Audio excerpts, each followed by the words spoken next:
Olá a todos, prazer estarmos juntos novamente. E hoje, observando determinados aspectos que acontecem no nosso meio, eu resolvi então fazer um estudo que aborda um tema bastante interessante, abrangente e intrigante. Esse tema diz respeito à seguinte questão: como eu sei que estou fazendo a vontade de Deus? Queridos, durante toda a nossa caminhada de fé, na presença do Senhor, na maioria das vezes, mesmo sem perceber, nós nos questionamos se estamos ou não fazendo a vontade do Senhor. Muitas vezes, nós nos perguntamos se estamos corretos ou não, se as coisas que temos feito estão ou não na presença de Deus. Por outro lado, existem aqueles que acham que todas as suas atitudes são aprovadas pelo Criador e que somente eles têm respaldo e a bênção de Deus para executar tarefas que digam respeito à igreja. Pessoas que dizem assim: olha, eu senti no meu coração e vou fazer. Olha, Deus me tocou, Deus me mostrou. E lá no final, aquilo acaba não dando muito certo. Mas vamos entender para frente o que nós queremos dizer com relação a isso. Existe ainda aqueles irmãos que constantemente afirmam receber, como eu falei para você anteriormente, visões, revelações da parte de Deus, mas na maioria das vezes, tudo não passa de fruto da sua própria imaginação, algo que surge dentro dos seus próprios corações. Eles idealizam projetos e muitas vezes colocam esses projetos em prática, afirmando categoricamente que foi uma ordem direta de Deus. E aí, quando aquele empreendimento não dá certo, quando ele falha, ficam se perguntando: o que está acontecendo? Será que eu fiz alguma coisa de errado? Por que eu não consegui fazer? Mas eles afirmam categoricamente: Deus falou comigo. Por que não quer dar certo? Queridos, se Deus estivesse falando com você, aquele projeto teria dado certo com certeza, não é verdade? Eu costumo dizer assim: Deus tinha falado comigo. Eu não entendo. Por que não está dando certo? Por que isso tudo está acontecendo? Mas afinal, como nós podemos saber se o que eu estou fazendo é ou não da vontade de Deus? É uma interrogação que todos nós temos. As Escrituras Sagradas afirmam que Deus tem sempre o melhor preparado para nós. A própria palavra de Deus mostra o imenso cuidado que Ele tem com toda a sua criação. Ele cuida de nós e tem um plano perfeito preparado para cada um de nós.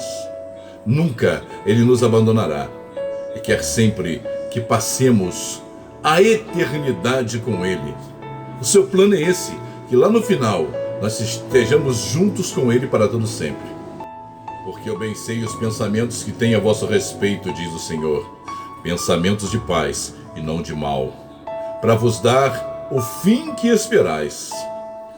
Pensamentos que o Senhor tem para nós são pensamentos de paz e não de mal, para que nós tenhamos lá na frente o fim que nós esperamos, que são sempre coisas boas. Nós nunca esperamos coisas ruins da parte do Senhor. Mas nós só teremos essas coisas se nós verdadeiramente estivermos alicerçados, firmes na rocha, firmes no Senhor. Amados, às vezes nós sentimos determinados desejos em nosso coração. Vem aquele desejo, aquele pensamento, aquela coisa que parece ser boa, mas aí nós interpretamos que esse desejo que nós estamos sentindo é de inspiração divina, por se tratar de planos, estratégias maravilhosas aos nossos olhos, né? E muito bem intencionados segundo o nosso desejo e os nossos corações, nós achamos que isso vem de Deus. Mas nem todas as nossas atitudes, apesar de nos parecerem bem intencionadas, agradam a Deus. Você sabia disso? Às vezes nós temos um plano maravilhoso que aos nossos olhos vai engrandecer, vai fazer com que o nome de Deus seja grande. Mas aquilo não está agradando ao Senhor. Mas espera aí. Como é que eu posso ter um plano que é bom, que é agradável, que vai fazer só coisas boas? Isso não vai agradar a Deus. É estranho, não é? Mas a Bíblia nos mostra um caso parecido e nos conta o que aconteceu com essa pessoa que tomou uma atitude que aos seus olhos e aos olhos de seus companheiros era uma atitude boa, uma atitude acertada, uma atitude no intuito de zelar pelas coisas de Deus. Como às vezes nós tomamos atitudes, nós achamos que são boas, nós vamos zelar pelas coisas de Deus, vamos promover o Evangelho, mas são iniciativas próprias. E nem sempre aquilo que parece bom aos nossos olhos é bom o suficiente para o Senhor. Nós podemos destacar o exemplo de Uzá. Quando o rei Davi e sua comitiva foi buscar a arca do concerto, a arca da aliança, que estava na casa de Obed-Edom. No meio do caminho, diz as Sagradas Escrituras que os bois que puxavam o carro que carregava a arca da aliança tropeçou. O carro balançou. Aí então, Uzá ergueu as mãos e tocou na arca para que ela não caísse. Sabe o que aconteceu naquele momento? Foi uma atitude boa, não foi? Ele pensou, bem, vou segurar a arca da aliança para que não aconteça nada com ela. Mas no momento que Uzá colocou as mãos na arca da aliança, Deus o fulminou ali mesmo. Ele foi fulminado, morreu instantaneamente por fazer aquilo que não deveria ter feito. A atitude de Uzá foi excelente aos olhos de todos, preservando aquilo que era do Senhor. Garanto que ele fez aquilo de coração. Ele fez aquilo com a alma pura diante do Senhor. Ele estendeu suas mãos, tocou na arca, mas Deus o fulminou. Deus matou Uzá ali mesmo, porque não era esse o desejo do Senhor. Não era aquilo que o Senhor tinha preparado para Uzá. Somente os levitas poderiam tocar na arca do Senhor. E Uzá não era levita. Você pode encontrar referência para esse texto lá em 1 Crônicas, capítulo 13, versículos 9 e 10. Lá você vai encontrar referências e pode ver como Deus agiu com Uzá, mesmo ele tendo as melhores das intenções. São coisas que nós às vezes temos as melhores das intenções e de repente as coisas dão errado. A Bíblia, ela nos mostra que a vontade de Deus sempre está acima dos nossos planejamentos e nunca podem ser frustrados os planos de Deus. Antes que o nosso mundo fosse formado lá na eternidade, antes que ele fosse formado por Yahweh, o nosso Deus, ele manifestou o desejo de criar todas as coisas invisíveis e as coisas materiais, as coisas que são visíveis. E assim fez. Quando Yahushua HaMashiach, ou Jesus Cristo, estava para ser entregue, para ser morto no madeiro, ele orou para que seu terrível destino fosse mudado. Ele ora ao Pai e pede para que aquilo que estava para acontecer com ele fosse impedido, que fosse encontrada uma outra forma, colocando de lado o que ele desejava. Ele compreendeu no seu coração, no seu íntimo, a vontade soberana do Pai. Ele colocou no seu coração o desejo que ele tinha de fazer a vontade do Pai. O mesmo desejo que nós devemos manifestar em nós. E muitas vezes nós não manifestamos.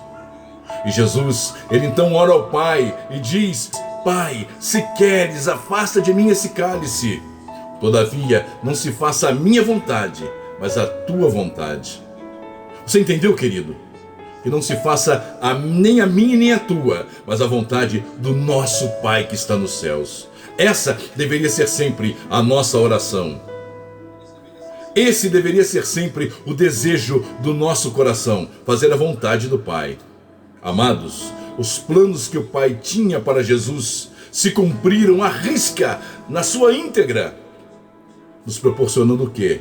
O direito de herdar a vida eterna em Cristo Jesus.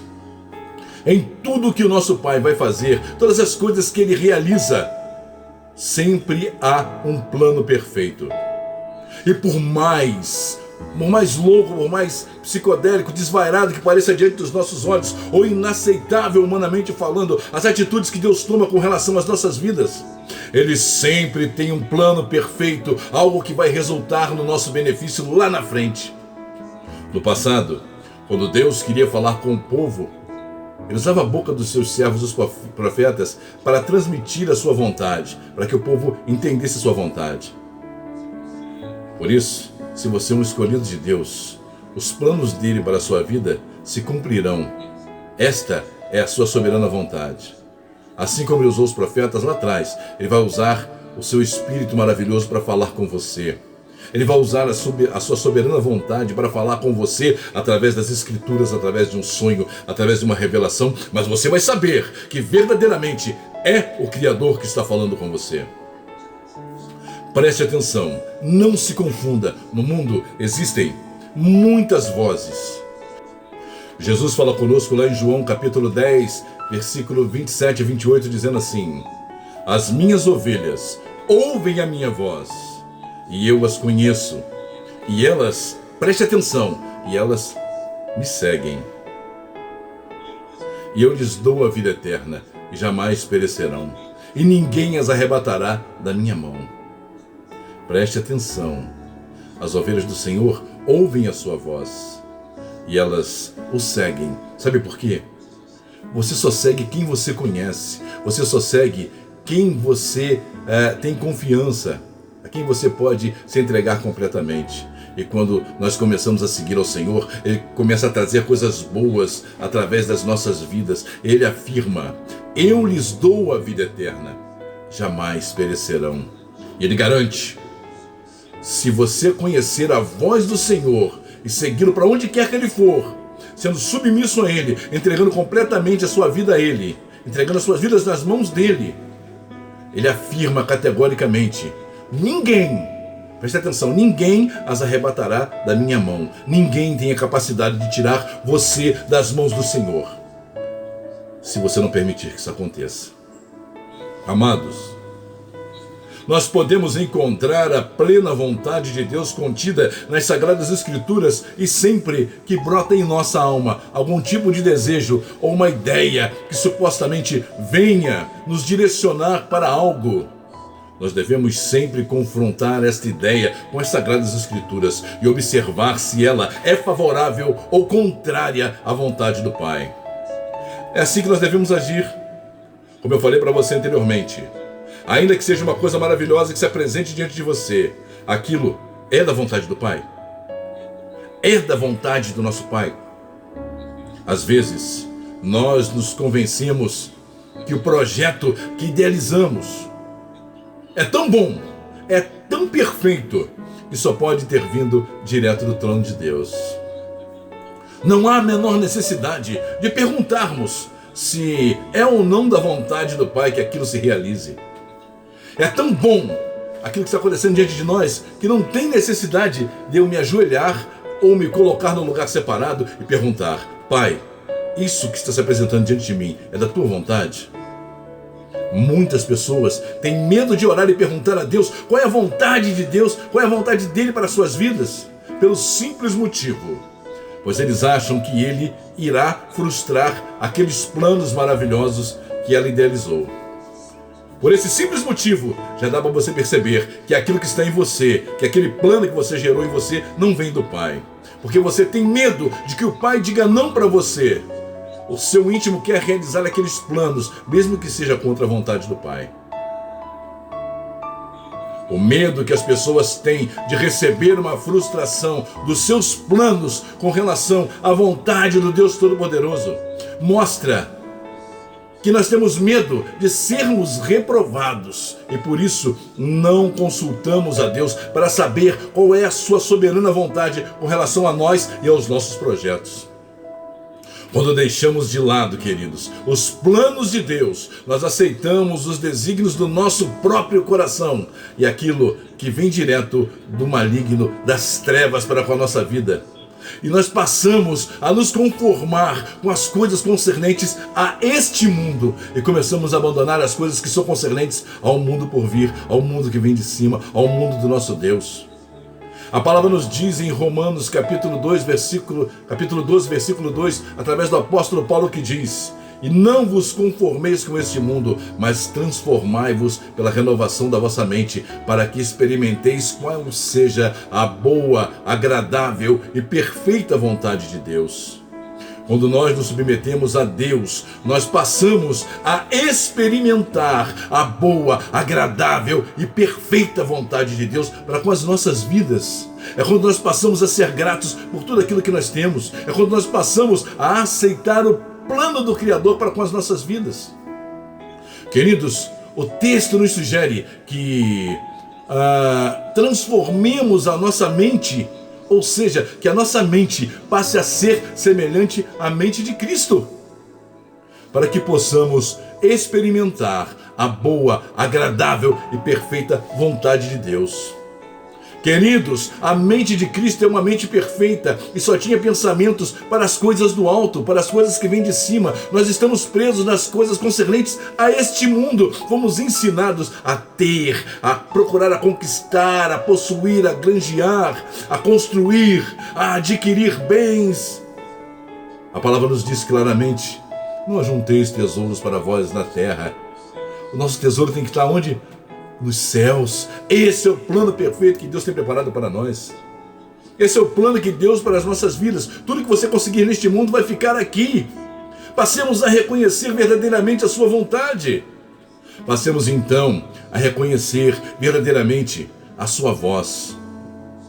Se você acredita que a vontade de Deus é boa, perfeita e agradável, e você quer obedecer a sua palavra, então creia que a decisão que você tomar a partir de hoje, a partir de agora, deverá ser sempre submissa à vontade suprema do nosso Criador. Faça como Jesus e diga: seja feita a tua vontade e não a minha.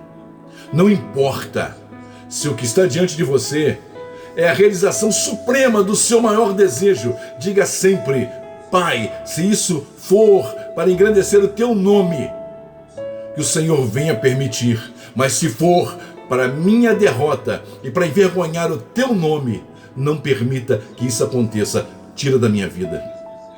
Às vezes é aquele rapaz maravilhoso, lindo, maravilhoso, o príncipe encantado que está diante de você, e tem aquela perfeição suprema que você sonha, e você acha que aquilo que foi Deus que trouxe para você, e você não procura referenciais diante do teu Criador e pergunta: Pai, é da tua vontade?